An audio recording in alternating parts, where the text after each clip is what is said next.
all the dystopia books seem to have savage communities living outside of the smart cities.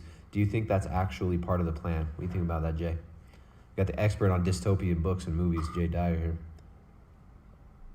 Well, I don't think that in the vision of the elite, they are even going to let that happen. A lot of times the dystopian novels have the elite in the smart city and the people out in the slums. And the irony is that the smart cities are for the plebs. That's the prison. And the elite will have their own, forests and their own, armored redoubts and underground bases. They're not going to be living. They might come to the smart city for whatever, but they're not going to be living there. That's the rat maze. Yeah.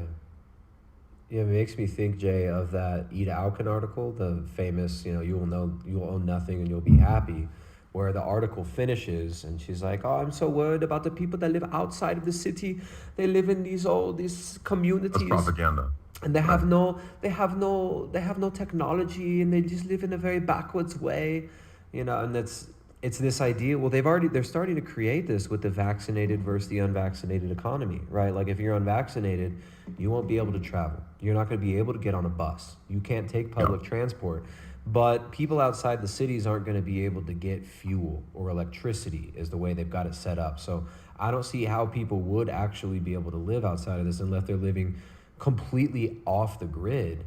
Right. But see, they don't want to let people live off the grid. Can't do that either, because you need batteries from China. You need certain things. I mean, unless you're just going to be, really old school without electricity, which might be where people have to go in order to get by.